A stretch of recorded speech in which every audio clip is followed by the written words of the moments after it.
बोलिए शंकर भगवान की जय। बोलिए शंकर भगवान की जय। मैं विशाल शर्मा आपके सामने आप सबको श्रावण मास की हार्दिक शुभकामनाएं। आज हम इस श्रावण मास के महाशिवरात्रि व्रत के बारे में जानने जा रहे हैं कि किस प्रकार से महाशिवरात्रि का व्रत किया जाता है तथा इसकी कथा क्या है और महाशिवरात्रि का व्रत करने से हमें किस फल की प्राप्ति होती है। तो भगवान शिव शंकर के जो वाहन है श्री नंदकेश्वर भगवान, वो श्री शिव पुराण में सनत कुमारों को बड़ी ही सुंदर कथा सुना रहे हैं। सनत कुमारों ने पूछा कि हे नंदकेश्वर भगवान, भगवान शिव का व्रत किस प्रकार से किया जाता है, कृपया करके ये बताएं। तो श्री नंदकेश्वर भगवान कहने लगे सनत कुमारों को, हे सनत कुमार, आपने बड़ा ही सुंदर प्रश्न किया है। भगवान शिव के पूजन के लिए, भगवान शिव के व्रत के लिए सुबह जल्दी उठें तथा शुद्ध जल से स्नान कर कर शुद्ध वस्त्रों को ग्रहण करें तथा अपने मस्तक पर तिलक लगाएं, हो सके तो त्रिपुंड बनाएं तथा या भस्म का लेपन लगाएं। तो बताया गया भगवान शिव के समीप जाकर हमने इस व्रत का संकल्प करना चाहिए। कहने लगे भगवान का षोडश उपचार से पूजन करना चाहिए। भगवान का जल का अभिषेक दूध का, दही का, देसी खांड का तथा घी का, शहद का, गन्ने का जूस का तथा शरबत का, सरसों के तेल का, नाना प्रकार के अभिषेकों से भगवान बड़े प्रसन्न होते हैं। जैसी भी सामर्थ्य हो उसी रूप से भगवान की पूजा या भगवान का रुद्रा अभिषेक आदि हमने करना चाहिए। इससे भगवान अपने भक्तों पर तत्काल कृपा करते हैं। अपने थाल में नाना प्रकार की सामग्रियां लगाकर जाए तथा बड़े प्रसन्न होकर हर हर महादेव का जय जयकारा लगाते जाए। तथा बताया गया रोली मोली चावल, लौंग, इलायची, गुड़, गंध, अक्षत, पुष्प, फल, फूल आदि, बेलपत्र, शमी पत्र, आंवला पत्र तथा भगवान नंदकेश्वर जी कहने लगे नाना प्रकार के गुलाल तथा इत्रों से भी भगवान का पूजन करना चाहिए। इससे भगवान बड़े प्रसन्न होते हैं। नाना प्रकार की सामग्रियों से, अबरक से, तिल से, उड़द से, कनक से, जौ से, इन सब से भगवान का पूजन करना चाहिए। भगवान की पूजा करके भगवान की आरती करें, भगवान को भोग लगाएं तथा इस प्रकार से भगवान का सुंदर पूजन करें।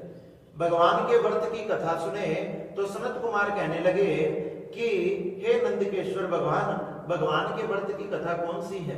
कौन सी कथा को शिवरात्रि के दिन सुना जाता है जिसके सुनने से सदा सदा के लिए मनुष्य शिवलोक में वास करता है? नंदकेश्वर भगवान कहने लगे शिवरात्रि में विशेष पूजा तो रात्रि की ही होती है। रात्रि के जो 4 पहर होते हैं, अगर कोई व्यक्ति इसमें भगवान शंकर की पूजा करे तो भगवान तत्काल उसके दुखों को हरण करके उस पर तत्काल कृपा करते हैं।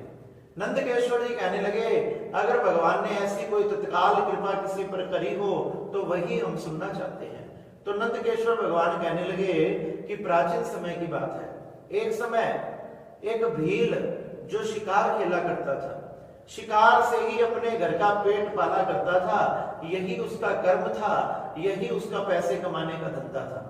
तो कहने लगे उसका जो कुटुंब था वो बहुत बड़ा था, उसके परिवार में बहुत लोग थे, उसके माता पिता, उसकी पत्नियां, उसके बालक और भी सगे संबंधी जो उनके पास रहते हैं, सभी का ठेका उसी ने लिया था। वो कहने लगा कि मैं शिकार खेल कर आऊंगा, धन कमा कर आऊंगा, आप संतुष्ट होकर घर पे ही पान करना।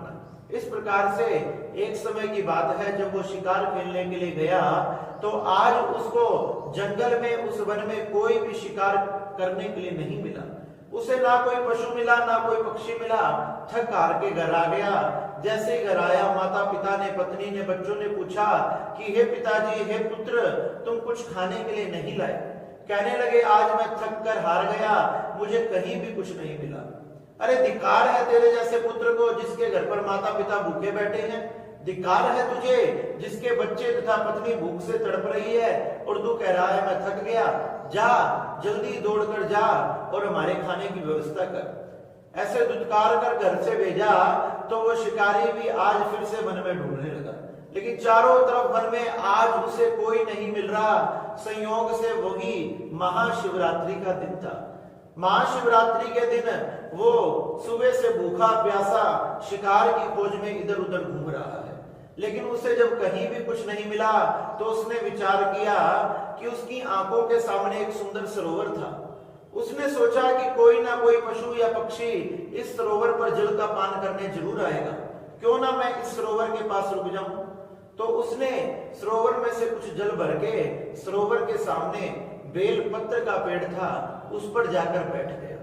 उसने ध्यान नहीं दिया, नीचे भगवान का शिवलिंग पिंड रूप में विराजमान था, जिस पर बेल पत्र के सूखे हुए पत्ते पड़े हुए थे। बेल पत्रों से ढका हुआ था, उसे दिखाई नहीं दिया और वो पेड़ के ऊपर बैठ गया। रात्रि का जैसे ही प्रथम पहर आया, उसने देखा कि कोई आ नहीं रहा। इतना उसके सोचने मात्र से सामने से एक हिरनी दौड़ती दौड़ती आई। जैसे ही वो हिरनी दौड़ती दौड़ती आई, उसने बड़ा खुश हुआ, प्रसन्न हुआ, मेरा शिकार आ गया, अब मेरा परिवार खुश हो जाएगा। उसने धनुष तथा बाण को उठाया। जैसे ही धनुष पर बाण को चढ़ाया तथा धनुष उठाते हुए उसका हाथ उस जल से लग गया, जिसके कारण उसमें से कुछ जल निकलकर भगवान भोलेनाथ पर गिर गया। जैसे ही धनुष और बाणों को उठाया, धनुष जाकर पेड़ की टहनियों से टकराया और टहनियों से कुछ बेल पत्र टूटकर भगवान पर गिर गए। जाने अनजाने में उस दुष्ट तथा पापी से भगवान के प्रथम पहर की पूजा हो गई और भोलेनाथ बड़े प्रसन्न हुए। उसने तीर को उठाया और जैसे ही मारने लगा, हिरनी को आवाज आई कि खटखटाहट की आवाज कहां से आ रही है। उसने जैसे ही वृक्ष के ऊपर देखा, वृक्ष के ऊपर एक व्याध, वो भील उसको मारने के लिए तैयार था। उसने कहा कि भैया तुम क्या कर रहे हो। उसने कहा कि मेरा पूरा परिवार भूखा है, आज तुम्हें मारकर लेकर जाऊंगा, वो संतुष्ट हो जाएगा। कहने लगी कि भैया मेरे बालक छोटे छोटे हैं और उन बालकों को मैं घर छोड़कर आई हूं, अगर तुम मुझे थोड़ा सा समय दे दो तो मैं उन बालकों को अपनी छोटी बहन को दे आऊंगी, उनको संभलवा कर मैं वापस आ जाऊंगी। शिकारी भी हंसने लगा, क्या शिकार भी खुद अपने आप आता है। जब ऐसी बातें करने लगा, हिरनी सोची ये तो बड़े ज्ञानवान की बात कर रहा है, तो उसने कहा कि भैया मैं सच में आऊंगी, सत्य पृथ्वी पर टिकी है, अगर सत्य नहीं होता तो आकाश नहीं टिक पाता, सत्य नहीं होता तो पृथ्वी नहीं टिक पाती, अगर सत्य नहीं होता समुद्र अपनी सीमाएं लांघ देता। ये दुनिया सत्य पर टिकी है, इसलिए मैं भी उस सत्य की शपथ लेती हूं, मैं जरूर आऊंगी। और तो और अगर मैं वापिस ना आऊं तो मुझे वो सब पाप लग जाए जो अपने पुरुष को छोड़कर पत्नी दूसरे पुरुषों को देखती है। जब शिकारी ने सोचा कि इतनी बड़ी बड़ी बातें कर रही है, वो मान गया, कहने लगा कि जल्दी जाओ लेकिन जल्दी आना याद रखना। ऐसा करके वो हिरनी चली गई। शिकारी इंतजार करता रहा। इतने में भगवान भोलेनाथ का दूसरा पहर आ गया। रात्रि का दूसरा पहर आया। इतने में ही वो जो हिरनी आई थी उसकी छोटी बहन उसको ढूंढते हुए आ गई। जैसे ही सरोवर से जल का पान करने लगी, देखने लगी मेरी बहन तो नहीं है। इतने में ही शिकारी ने धनुष और बाण को फिर उठाया। जैसे ही धनुष और बाण को उठाया, फिर से जल और बेलपत्र भगवान भोलेनाथ पर गिर गए और दूसरे पहर की पूजा पूरी हो गई। उसने भी आवाज सुनी कि आवाज कहां से आ रही है। देखने लगी, अरे यार तुम ये क्या कर रहे हो, अरे मैं तुझे मारकर अपने परिवार को संतुष्ट करूंगा, वो सुबह से भूखा है, बेचैन है। वो कहने लगी कि मैंने अपनी बड़ी बहन की बड़ी सेवा करी है, मैंने उसके बच्चों को पाला है और इतनी सेवा करने के बाद मैं उसको बिना बताए मृत्यु को प्राप्त हो गई तो वो मुझे ढूंढती ढूंढती पागल हो जाएगी। मैं उसके बच्चों को उसको सो पाती हूं, तुम मुझे थोड़ा सा समय दो। अरे मुझे पागल बना रही है, पहले भी कोई आया था, वो भी मुझसे वादा करके गया, अभी तक नहीं आया। वो कहने लगी भैया मैं झूठ नहीं बोल रही, मैं भगवान शिव शंकर की शपथ ग्रहण करती हूं, मैं वापस जरूर आऊंगी। नहीं तो व्यक्ति के जितने भी पुण्य होते हैं उन सब पुण्य जैसे ही नष्ट हो जाते हैं, उनसे जितना भयंकर उसे पाप लगता है वो सब पाप मुझे लग जाए। भगवान शिव की 2 पहर की पूजा पूरी हो चुकी थी। उसके पाप भी शिकारी के थोड़े थोड़े कम हो रहे थे, उसकी बुद्धि भी जागृत हो रही थी। वो कहने लगा ठीक है तुम जाओ लेकिन जल्दी आना, याद रखना। वो हिरनी भी वापस चली गई। रात्रि का तीसरा पहर आया, वैसे ही उनका पति हष्ट पुष्ट हिरण उन्हें ढूंढने के लिए आया। जैसे ही ढूंढने के लिए आया, चारों तरफ देखा कि वो तो नहीं है, लेकिन जल का पान करूं। जल का पान करने के लिए जैसे ही आगे बढ़ा, शिकारी ने देखा अरे ये तो बड़ा हष्ट-पुष्ट है, इससे मेरा परिवार प्रसन्न हो जाएगा, 2 दिन तक शिकार करने की जरूरत नहीं पड़ेगी। धनुष और बाण को जैसे ही उठाया, बेल पत्र और जल फिर से भोलेनाथ पर गिर गए। जैसे ही भोलेनाथ पर गिरे, भोलेनाथ की तीसरे पहर की पूजा पूरी हो गई।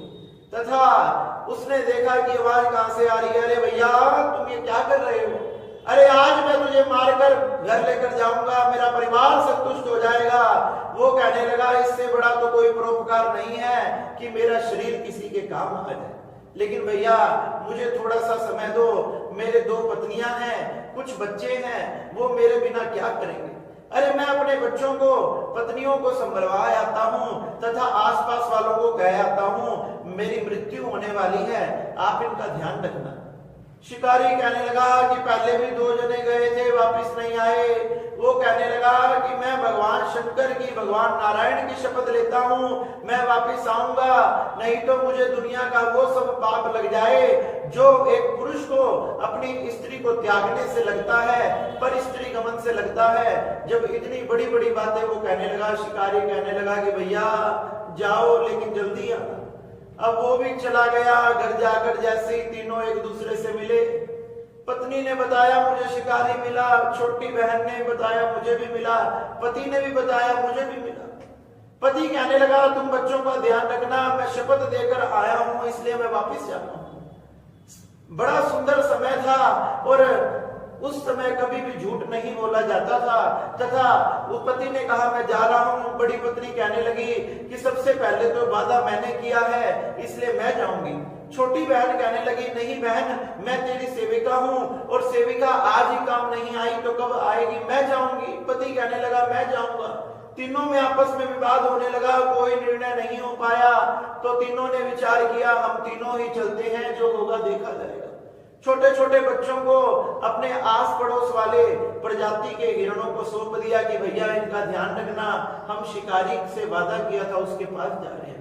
बच्चों को सौंपकर तीनों माता पिता आज शिकारी की तरफ बढ़ रहे हैं। बच्चों से ये देखा नहीं गया, बच्चे भी पीछे भागे भागे आ गए। शिकारी के सामने जैसे हिरण पहुंचा, शिकारी बड़ा प्रसन्न हुआ, अपने धनुष तथा बाण को उठाया और जब चौथा पहर चल रहा था और चौथे पहर में भी जाने अनजाने में उस पापी, उस दुष्ट से भगवान भोलेनाथ की पूजा हो गई। ऊपर से जल तथा बेलपत्र गिर गया। जैसे ही चारों पैरों की पूजा हुई, उसके सारे पाप भस्म हो गए, नष्ट हो गए, उसकी बुद्धि शुद्ध हो। धनुष और बाण को उठाकर उनकी तरफ मारने लगा। इतने में ही हिरण के बच्चे पीछे से भागते हुए दिखाई दिए और उन बच्चों को देखकर उस शिकारी के मन में दया आ गई। उसके मन में दया आई, उसने सोचने लगा कि अगर मैंने इसके माता पिता को मार दिया तो ये बच्चे कहां जाएंगे। जैसे ही दया आई, भगवान शंकर प्रसन्न हो गए तथा भगवान शंकर प्रसन्न हो गए। शिकारी कहने लगा कि भैया तुम अपने परिवार के साथ चले जाओ, मैंने तुम्हारा भोजन नहीं करना। अरे भोलेनाथ तो इसी बात का इंतजार कर रहे थे। इतने में ही वो बेल पत्र के नीचे जो शिवलिंग था, उस शिवलिंग में से भगवान शंकर प्रकट हो गए। बोले शंकर भगवान की जय। शंकर भगवान प्रकट हो गए। उस पेड़ पर से उस भील को उतारा, उस निषाद को उतारा तथा अपने हृदय से लगा लिया कि भैया तूने इतनी सुंदर बात की है। अरे दया तो सब प्राणियों पे करनी चाहिए, तूने हिरण के सारे परिवार पर दया की है, मैं तुझसे प्रसन्न हूं, तू मांग क्या मांगना चाहता है। वो कहने लगे हे भोलेनाथ, जिस पर आप प्रसन्न हो गए उससे भला मैं क्या मांगू। आपसे कुछ मांगना तो मतलब कि संसार के मालिक से कोई छोटी सी वस्तु मांगना। भोलेनाथ उसकी बातों से प्रसन्न हो गए। कहने लगे कि हे निषाद, हे गुरु द्रुहु, तूने आज के बाद कभी भी शिकार खेलने की जरूरत नहीं पड़ेगी। जहां मेरा आशीर्वाद है तेरे परिवार में अपने आप ही अन्न तथा धन की व्यवस्था हो जाएगी तथा तुझे निषादों का राजा बनाया जाएगा। जाने अनजाने में जो तेरा मेरे प्रति व्रत हुआ है, जो 4 पहर की जाने अनजाने में पूजा हुई है, उससे मैं बड़ा प्रसन्न हूं। तू निषादों का राजा होगा। और भैया एक दिन भगवान नारायण जब श्री रामचंद्र जी का रूप लेकर आएंगे, जब आकर वो तुझे अपना मित्र बनाएंगे और तू भी कहीं ना कहीं उनकी मदद करेगा, उनको नदी पार करवाएगा, तथा जब उनका छोटा भाई भरत आएगा तो तू ही भरत को श्री रामचंद्र जी से मिलवाएगा। नाना प्रकार के आशीर्वाद देकर भगवान शंकर अंतर ध्यान हो गए तथा निषाद अपने घर पर गया, उसको राजा बना दिया गया। अब तो एक दिन भगवान शंकर के कहे अनुसार श्री रामचंद्र जी आए, जिसने निषाद को अपना मित्र बनाया और इतना सुंदर मित्र बनाया कि लंका पर विजय प्राप्त करके भी जब वापस लौट रहे थे, जब भी उस निषाद को नहीं बोले, आकर वापस में उससे मिले तथा अपने साथ अयोध्या लेकर गए। इस प्रकार से वह निषाद समस्त सुखों को भोगते हुए अंततः भगवान के शिव लोक में वास करने लगा। कैलाश पर्वत में भगवान शंकर के चरणों में रहने लगा। ये इस व्रत की इतनी महिमा है। इस व्रत को करने मात्र से भगवान शंकर तो प्रसन्न होते ही हैं, लेकिन नारायण भगवान भी कृपा करते हैं। इतना सुंदर ये महाशिवरात्रि का व्रत, प्रत्येक व्यक्ति ने इसको धारण करना चाहिए। उस शिकारी से, उस निषाद से जाने अनजाने में पूजा हुई तो भोलेनाथ ने उसे इतना कुछ दे दिया। और अगर हम संकल्प लेकर, मन में श्रद्धा लेकर भगवान की पूजा करेंगे, भगवान का कीर्तन करेंगे, तो भोलेनाथ हमें क्या नहीं प्रदान कर देंगे। हमारे समस्त मनोकामनाओं को पूर्ण करने वाला, समस्त कष्टों को हरने वाला, संकटों को हरने वाला ये महाशिवरात्रि का व्रत बड़ा चमत्कारी है, जिसके लिए संत महात्मा, ऋषि मुना, देवी देवता भी तरसते हैं। ये व्रत इतना शक्तिशाली है, इसलिए श्रावण मास में हमने ये महाशिवरात्रि का व्रत अवश्य करना चाहिए, जिससे भोलेनाथ प्रसन्न होते हैं। एक बार सब मिलकर बोलो शंकर भगवान की जय। नमः पार्वती नमः हर हर महा